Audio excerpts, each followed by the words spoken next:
Namaskaram, Sadhguru. Sadhguru, Saligramamna enadu ஒரு special type of stone, அது different type of consecrate பண்ணலாம், various tantric practicesக்கு use பண்ணலாம்னு சொல்றாங்க. Is there any specification like what kinds of materials we can use for such kinds of practices or consecrations? And what is the specific this thing of a saligram?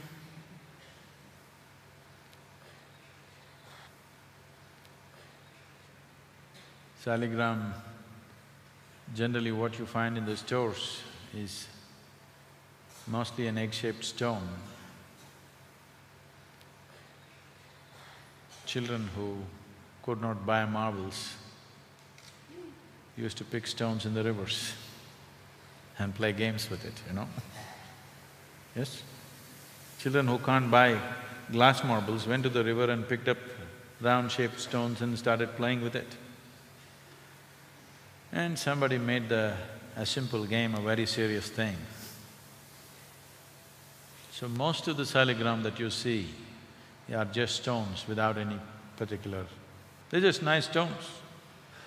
I hope people stop picking them from the riverbeds, because at this rate, I was telling them when we went to Kailash, everybody wants to pick up a stone.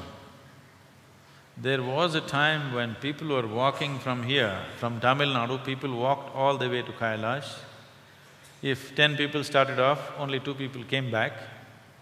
At that time, it was okay for those people to bring 2 small pieces of stone all the way, because anyway they wouldn't bring this big stone carrying, walking all the way back. They brought 2 small stones for the 8 people that they left back there. That was okay.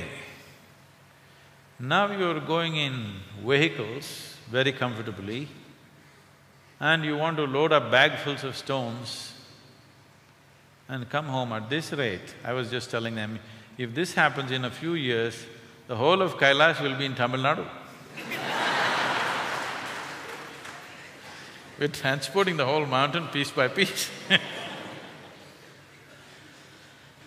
The number of people that are going, and we are planning to take thousands of people. So please leave the Kailash stones in Kailash, it's no good for you. You want to carry some water, it's okay. Water migrates without your permission. Stones still don't migrate. So wherever the stones are from, Ganga, Yamuna, wherever, if you pick them up, please carry it all the way back and throw it back into the same river. Because the life in that river has to happen, all these things are needed. Saligram is a particular kind of stone which is extremely rare to find. Generally, sea anemones are being sold as saligrams. Any piece of stone is being sold as saligram, those are not saligrams. Or people are molding them in various kind of resins and selling them. Definitely that is not saligram. Saligram is a rare piece of stone which is 1 in a billion if you manage to pick it. And even if you pick it, you may not know the difference unless you're of a certain kind. And if you happen to pick a genuine saligram, if you do happen to pick a genuine saligram, then you're in real trouble. Because you should know how to manage this. Otherwise you will be in a lot of trouble.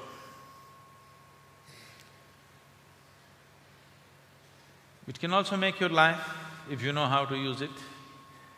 It's a great treasure if you know how to use it. Otherwise it can be disastrous if you do not know how to use it.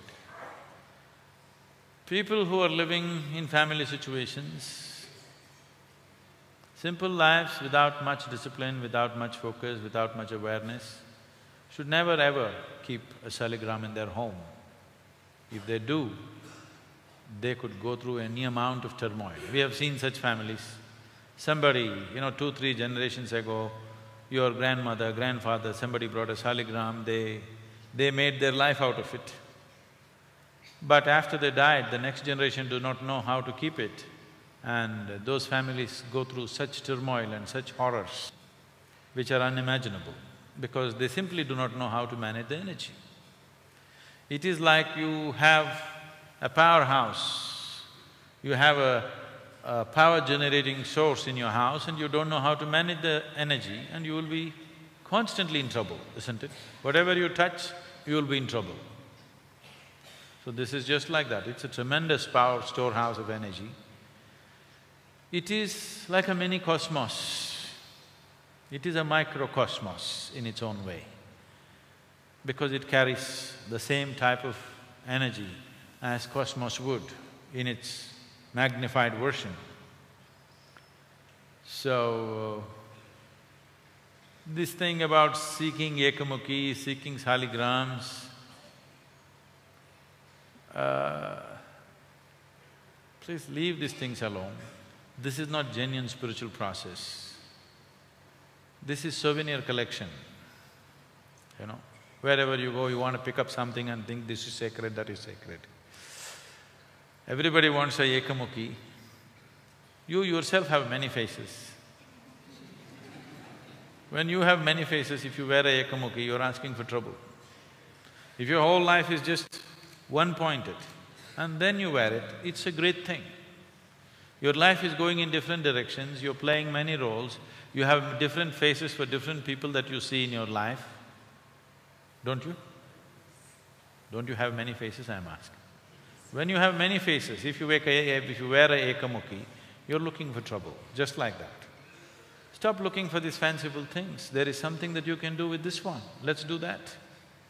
Instead of going about looking for fancy pieces of something in a riverbed or on a tree or wherever else, leave them. If you deserve such things, it will come to you somehow. But I don't think you need them right now.